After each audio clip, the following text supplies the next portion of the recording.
আসসালামু আলাইকুম ওরহমতুল্লাহি ওবারাকাতু। আমি সাজিদ ইমতিয়াজ হাসান। আমার প্রজেক্টের নাম ১৯৯১ সালের বাংলাদেশের প্রলয়ঙ্করী ঘূর্ণিঝড়। এটা হচ্ছে আমার প্রজেক্টের কভার পেজ। আমি নেক্সট পেজে যাচ্ছি। প্রজেক্ট ১। ১৯৯১ সালে বাংলাদেশে কী ধরনের ঘূর্ণিঝড় হয়েছিল? বাংলাদেশের উপকূলে ১৯৯১ সালে ২৯ এপ্রিল ইতিহাসের এক অভূতপূর্ব অতি শক্তিশালী ঘূর্ণিঝড় আঘাত হানে। এই প্রলয়ঙ্করী ঘূর্ণিঝড় সাধারণত এটি বাংলাদেশ ঘূর্ণিঝড় হিসেবে পরিচিত। বাংলাদেশের উপকূলে ঘূর্ণিঝড় আঘাত হানার সময় বাতাসের গতিবেগ কত ছিল? বাংলাদেশের উপকূলে যখন ঘূর্ণিঝড় আঘাত হানে তখন বাতাসের গতিবেগ ছিল প্রায় ঘন্টায় ২৫৬ কিলোমিটার পর্যন্ত। কিভাবে ১৯৯১ সালের এপ্রিল মাসে ঘূর্ণিঝড় সৃষ্টি হয়? ১৯৯১ সালে ২২শে এপ্রিল মৌসুমী বায়ুর প্রভাবে বঙ্গোপসাগরে একটি গভীর নিম্নচাপ সৃষ্টি হয়। ২৪শে এপ্রিল গভীর নিম্নচাপটি বি-২ ঘূর্ণিঝড়ে রূপ নেয় এবং উত্তর-পূর্ব দিকে অগ্রসর হয়। অগ্রসর হওয়ার সময় এটি আরও শক্তিশালী হয়। ২৮ ও ২৯শে এপ্রিল ঘূর্ণিঝড়টির তীব্রতা বৃদ্ধি পায় এবং এর গতিবেগ পৌঁছায় প্রায় ঘন্টায় ১৬০ মাইলে।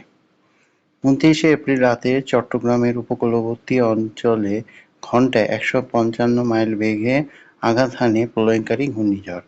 স্থলভাগে আক্রমণ করার পর এর গতিবেগ ধীরে ধীরে কমতে থাকে এবং ৩০শে এপ্রিল ঘূর্ণিঝড়টি দুর্বল হয়ে যায়। ঘূর্ণিঝড়টি কিভাবে সৃষ্টি হয় এবং এটির অবস্থান কোথায় ছিল? ভারতের আন্দামান সাগরে সৃষ্টি হয় ঘূর্ণিঝড়। ঘূর্ণিঝড়টির অবস্থান ছিল আন্দামান সাগর ও তৎসংলগ্ন দক্ষিণ-পূর্ব বঙ্গোপসাগরে। এরপর থেকে ঘূর্ণিঝড়টি ধীরে ধীরে শক্তি সঞ্চয় করতে থাকে। কখন ঘূর্ণিঝড় বাংলাদেশ উপকূলে আঘাত এনেছিল? ১৯৯১ সালের ২৯শে এপ্রিল বাংলাদেশের চট্টগ্রাম উপকূলবর্তী অঞ্চলে ঘন্টায় প্রায় ১৫৫ মাইল বেগে আঘাত হানে ঘূর্ণিঝড়। এরপর স্থলভাগে আক্রমণের পর এর গতিবেগ আস্তে আস্তে কমতে শুরু করে এবং পরবর্তীতে ৩০শে এপ্রিল ঘূর্ণিঝড়টি বাংলাদেশ উপকূল অতিক্রম করে।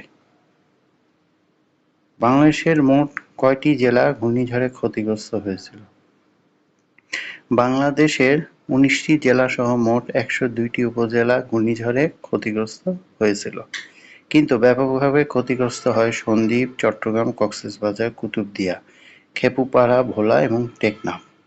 ১৯৯১ সালের ঘূর্ণিঝড়ে প্রায় ১,৪০,০০০ মানুষ মারা যায় এবং সমপরিমাণ মানুষ আহত হয়।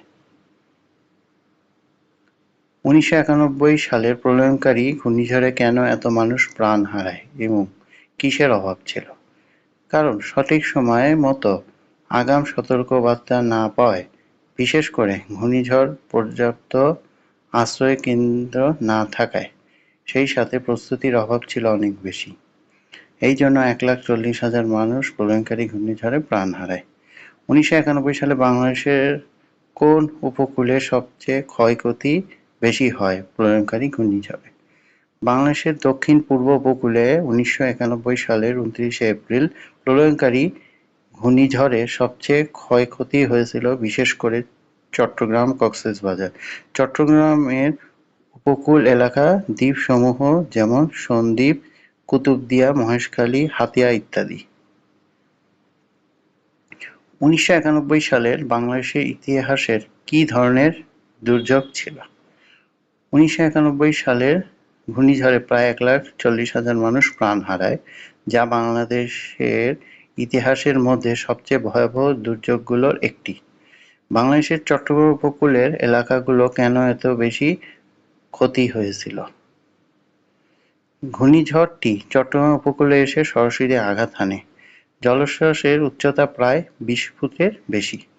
উপকূলীয় নিচু এলাকা ও দ্বীপগুলো তলিয়ে যায় পানিতে। আশ্রয়কেন্দ্র ও আগাম সতর্কতার অভাব ছিল। ১৯৯১ সালে চট্টগ্রাম উপকূলে প্রলয়ঙ্করী ঘূর্ণিঝড়ে কত ফুট জলোচ্ছ্বাসে প্লাবিত হয়েছিল? ২৯শে এপ্রিল ১৯৯১ সালে চট্টগ্রাম উপকূলে প্রলয়ঙ্করী ঘূর্ণিঝড়ের আঘাতে প্রায় ২০ থেকে ২৫ ফুট উচ্চতার জলোচ্ছ্বাস হয়। এই জলোচ্ছ্বাসের কারণে যেমন সম্পূর্ণ উপকূলীয় অঞ্চল প্লাবিত হয়, ধ্বংস হয় অসংখ্য ঘরবাড়ি ও অবকাঠামো, মৃত্যু হয় অগণিত মানুষের। বাংলাদেশের ইতিহাসের সবচেয়ে বিধ্বংসী ঘূর্ণিঝড়। ১৯৯১ সালে প্রলয়ংকারী ঘূর্ণিঝড়ে কী পরিমাণ ব্যাপক ক্ষয়ক্ষতি হয়েছিল? ১৯৯১ সালের ২৯শে এপ্রিল বাংলাদেশের ইতিহাসের সবচেয়ে শক্তিশালী ঘূর্ণিঝড় আঘাত হানে। এই দুর্যোগে ক্ষয়ক্ষতির পরিমাণ ছিল অপূরণীয়। প্রাণহানি: প্রায় ১,৪০,০০০ মানুষ প্রাণ হারায়, আহত হয় লক্ষাধিক মানুষ। ঘরবাড়ি ও অবকাঠামো: প্রায় ১ কোটি মানুষ গৃহহীন হয়ে পড়ে। উপকূলীয় অঞ্চলে অসংখ্য ঘরবাড়ি সম্পূর্ণ ধ্বংস হয়ে যায়। রাস্তা, বাঁধ, বিদ্যুৎ ও যোগাযোগ ব্যবস্থা মারাত্মক ক্ষতিগ্রস্ত হয়। জলোচ্ছ্বাস: ২০ থেকে ২৫ ফুট উচ্চতার জলোচ্ছ্বাসে প্লাবিত হয় উপকূল। বিশেষ করে ব্যাপক ক্ষতি হয় চট্টগ্রাম ও কক্সবাজার উপকূলে। কৃষি ও প্রাণী সম্পদ: লক্ষ লক্ষ গবাদি পশু মারা যায়। ফসল ও চাষের জমি ধ্বংস হয়ে খাদ্য সংকট তৈরি হয়। অর্থনৈতিক ক্ষতি: প্রায় ১.৫ থেকে ২ বিলিয়ন মার্কিন ডলারের সমপরিমাণ ক্ষতি হয়। সবচেয়ে ক্ষতিগ্রস্ত এলাকা: চট্টগ্রাম উপকূল, কক্সবাজার, ভোলা, পটুয়াখালী, নোয়াখালী। কেন ঘূর্ণিঝড় এত ভয়াবহ হয়েছিল? পর্যাপ্ত আশ্রয়কেন্দ্রের অভাব, আগাম সতর্কবার্তা সবার কাছে পৌঁছায়নি, রাতের বেলায় ঘূর্ণিঝড় আঘাত হানে, উচ্চ জলোচ্ছ্বাস হয়েছিল। বাংলাদেশে ঘূর্ণিঝড়ের পর দুর্যোগ ব্যবস্থাপনায় কী পরিবর্তন আসে? বাংলাদেশে এই ঝড়ের পর দুর্যোগ ব্যবস্থাপনায় বড় পরিবর্তন আসে। বিশেষ করে ঘূর্ণিঝড় আশ্রয় কেন্দ্র নির্মাণ করা হয়, আগাম সতর্কীকরণ ব্যবস্থা অনেক উন্নত করা হয়। ১৯৯১ সালে যখন বঙ্গোপসাগরে নিম্নচাপ সৃষ্টি হয় তখন সতর্ক সংকেত কত দেওয়া হয়েছিল? ১৯৯১ সালে প্রলয়ংকারী ঘূর্ণিঝড় যখন বঙ্গোপসাগরে সৃষ্টি হয় তখন নিম্নচাপ ও গভীর নিম্নচাপ পর্যায়ে সাধারণত ১ থেকে ৩ নম্বর সতর্ক সংকেত দেওয়া হয়েছিল। পরবর্তীতে এটি ঘূর্ণিঝড়ের রূপ নিয়ে শক্তিশালী হলে সতর্ক সংকেত ধাপে ধাপে বাড়িয়ে ১০ নম্বর মহাবিপদ সংকেত পর্যন্ত জারি করা হয়, বিশেষ করে চট্টগ্রাম ও কক্সবাজার উপকূলের জন্য। সংক্ষেপে, নিম্নচাপ অবস্থায় ১ থেকে ৩ নম্বর সতর্ক সংকেত দেওয়া হয়। ঘূর্ণিঝড় শক্তিশালী হলে ১০ নম্বর মহাবিপদ সংকেত জারি করা হয়। ১৯৯১ সালে প্রলয়ংকারী ঘূর্ণিঝড়ের বর্ণনা, যেমন সতর্ক সংকেত: বাংলাদেশে ১০ নম্বর মহাবিপদ সংকেত জারি করা হয়েছিল।